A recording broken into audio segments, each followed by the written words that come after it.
안녕하세요, 조널마킹입니다. 오늘은 카타르 월드컵 아시아 최종 예선 1차전 대한민국과 이라크의 경기를 분석해보도록 하겠습니다. 벤투 감독은 공격적인 포메이션을 준비했는데요. 4-1-4-1 포메이션으로 최전방에 황의조, 2선에는 손흥민, 이재성, 황인범, 송민규가 선발로 출전했습니다. 원볼란테로는 손준호, 백포에는 홍철, 김영권, 김민재, 김문환이 출전했고 골문은 김승규가 지켰습니다. 경기 결과는 0대0으로 비겼고 경기력 역시 아쉬움이 많이 남을 수밖에 없는 경기였는데요. 이라크전에 있었던 문제점이 무엇이었는지 알아보도록 하겠습니다. 일단 선수들의 개인 폼이 문제였습니다.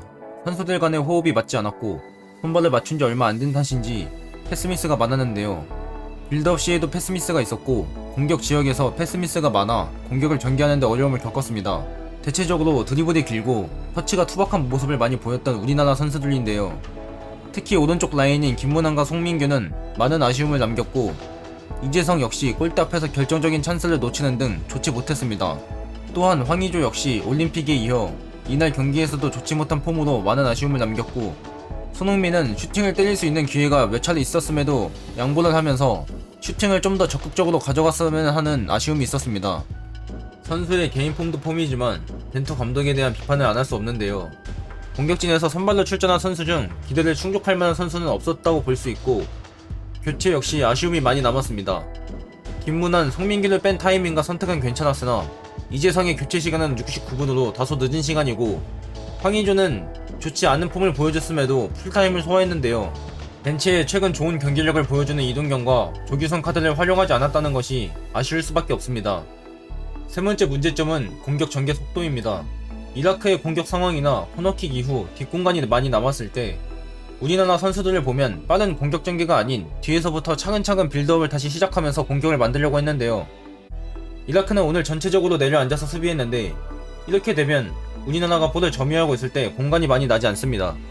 이라크가 공격을 전개할 때나 코너킥 상황에서 선수들이 많이 올라와 있을 때 빠른 역습과 공격 전개를 통해 이라크의 빈 공간들을 활용했어야 했는데 전혀 그런 모습을 찾아볼 수 없었습니다.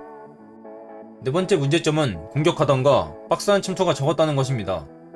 우리나라의 코너킥 상황이나 크로스를 올릴 때 보면 박스 안에 손흥민, 황의조, 후반전에는 황희찬 등 2명 내지는 3명의 선수만이 박스 안에 위치해 있는 모습을 볼 수 있는데요. 이라크가 5백으로 수비했는데도 불구하고 왜 이선 자원들은 박스 안으로 침투하는 움직임을 많이 가져가지 않았는가라는 의문점이 들 수밖에 없었습니다.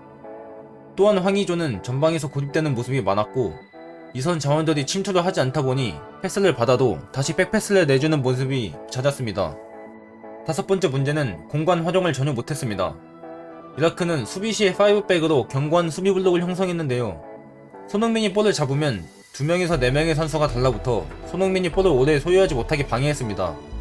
이때 손흥민에게 많은 수비가 달라붙어 있으면 빈 공간을 활용해야 하는데 전혀 그러지 못했고 선수들끼리 패스를 주고받을 때 2대1 패스를 주고받는 선수 외에는 모두 움직임이 없었습니다. 움직임이 없으니 공간으로 나가는 패스가 불가능하고 타이트하게 붙는 이라크 수비진들에 의해 볼을 소유한 선수가 볼을 오래 끌게 되면서 답답한 공격이 이어졌습니다. 안 좋은 경기력에서 개인적으로 좋은 모습을 보여준 건 김민재와 손준호였습니다.